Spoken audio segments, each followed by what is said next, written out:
David Moore, Dallas Morning News. Do you have any concerns whatsoever about Dak's ability to play Sunday, and do you own Jordan 11s?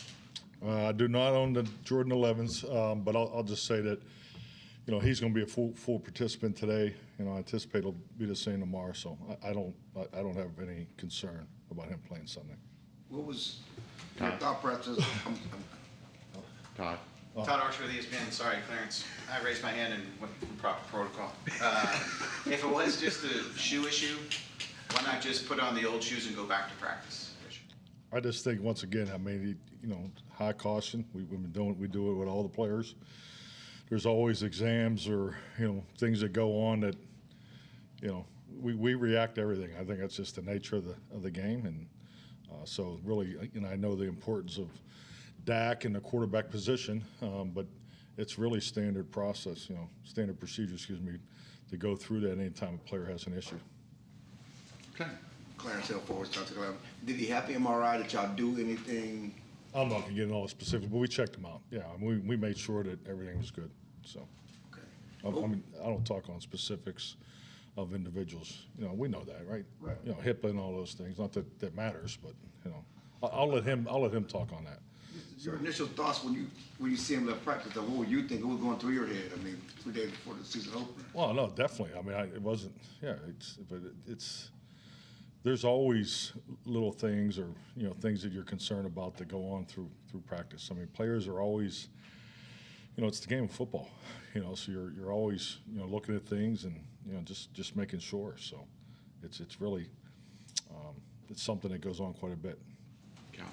Always has. It's not nothing new. You people are just so good at the coverage part of it, and they ask all the hard questions, but. Watkins, Dallas Morning News. Jordan Lewis, is he good to go for Sunday night? Looks good. I thought he practiced very well yesterday, so he'll be full participant today. But he's definitely on schedule. I like Jay Lou's work so far. Even though Gallup probably won't play, but how's he been progressing? Looks good. He's excited. Frankly, I just talked to Michael before I come over here, and he's having a great week. But I think he's definitely one step closer. But he's on track. Christian. Christy Scales, Cowboys Radio. In a normal practice week, how many reps with the first team would a second-string quarterback like Cooper Rush get?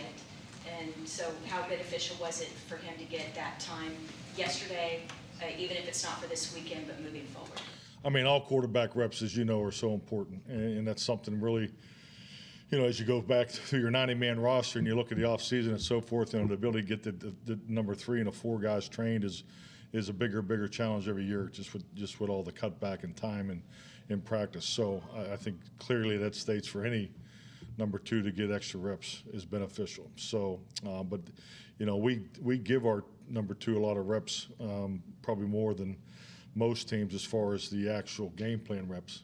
Because the theory is you want the 2 and 3 to split the look team reps, because you have to keep developing your third and potentially your fourth quarterback. So that's the format that I've always done it in. Tori Epstein, USA Today. Mike, did Joe Witt give his general speech today, and what did he talk about? Joe crushed it. I thought he was outstanding, and he definitely raised the bar and for the assistants to follow. So he had a great message today. Excellent. What did he talk about? Well, ask Joe. It's something that you and Joe should talk about.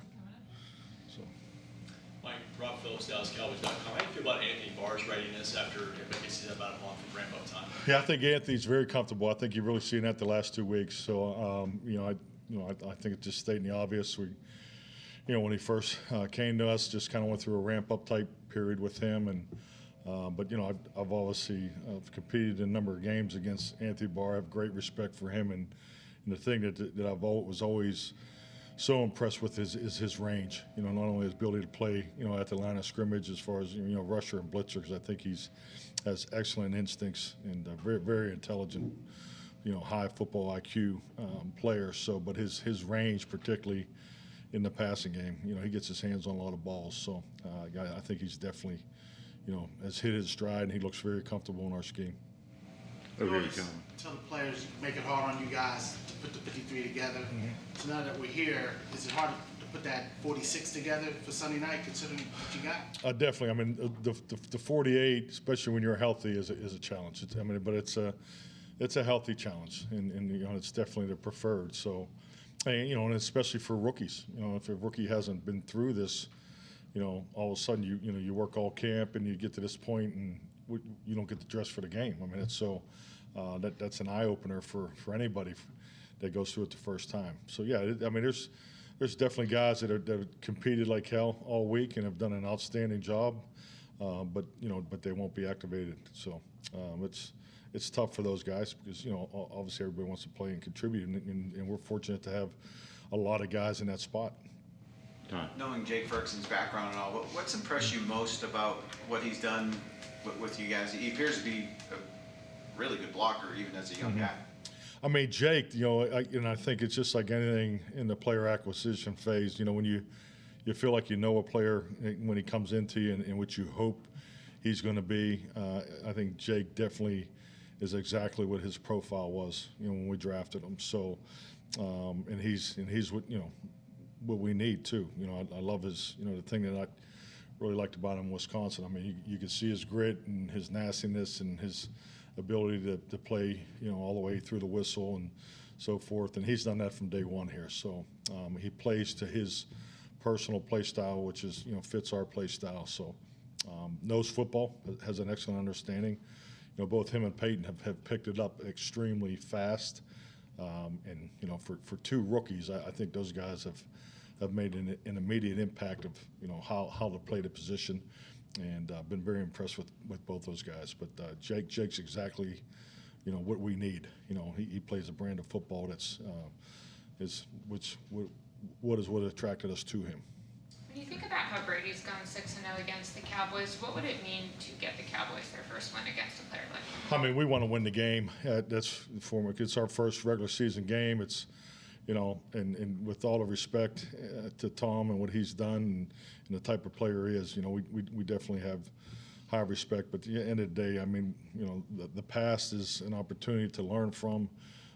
You look at those things, but yeah, we're going to do everything we need to do to win the game. That's our focus, and you know, I think these games are special when you get to play against a caliber player, you know, as decorated as he is. So I mean, it's part of the you know, the game. But at the end of the day, is, you know, just you watch last night games, you know, everything going on around the football game. But once the ball is kicked off, you have to play football, you know, and we're excited to get out there and play our style of football and compete. One more.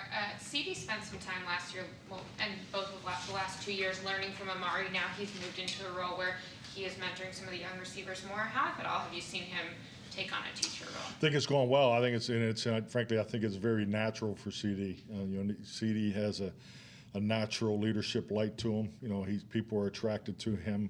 You know, and I think like a lot of things, a lot of experiences in life. You know, I just remember the first time we were in the rookie orientation. You know, day one, CD was sitting right in David's chair, and you know, and we're going through some instruction, and then we had a break, you know, to leave, and he popped up and said, "Hey, let's go, follow me." So I mean, you know, not that that's a big deal, but he has that type of personality. So my point is, this is not something that's he has to work at. You know, I mean, he obviously he's at the point in his career where he's the guy, has an understanding of, you know, the whole system and playing. He plays with great confidence, plays the right way, but I think he has a lot of natural leadership skill.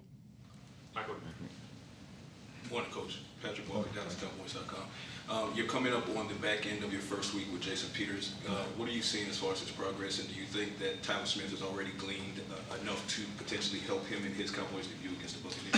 Well, I'll say this: Jason's made us better. Number one, I think that's, you know, anytime you have a chance to bring a player, you know, with his experience, you know, and his success in the league, it's a great thing, especially the timing of it. So, and yes, he's done an excellent job communicating with Tyler, and I think, you know, he needs some time. You know, he knows what it takes to be ready to play and compete. So, you know, we're still on a timeline there, but it's been a really good fit for the room, and I know the young players have really enjoyed, you know, their time and the questions and the interactions. So, like I said, we're better today with Jason Peters being here, clearly. Mike. Michael Gilkin, Dallas Morning News. We talked in Oxnard about Quentin Bohannon. How have you seen him build upon his training camp now since you guys have been back here in Frisco?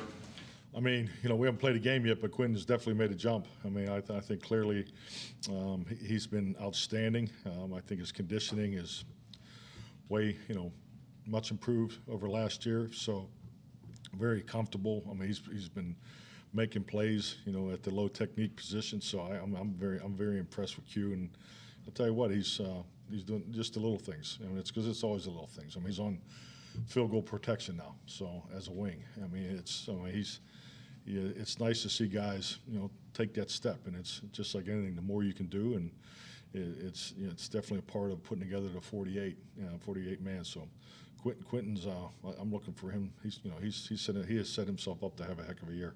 A lot of youth on this roster, internationally, a lot of youth on your special teams units. Yep.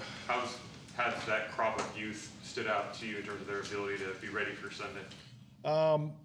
Obviously, the positions that we're going to put them in, I think it speaks clearly of how we feel about them and how much we believe in them. But we're definitely going to be young there. I mean, there's no way around that, just because the way we're structured. And I'm excited to see them play Sunday night. They do all the little things. They're in Bones' office, before and after the early meetings, the late meetings. So they're into it, and it'll be exciting to watch those guys go. Okay. Thanks, everybody. Thank you.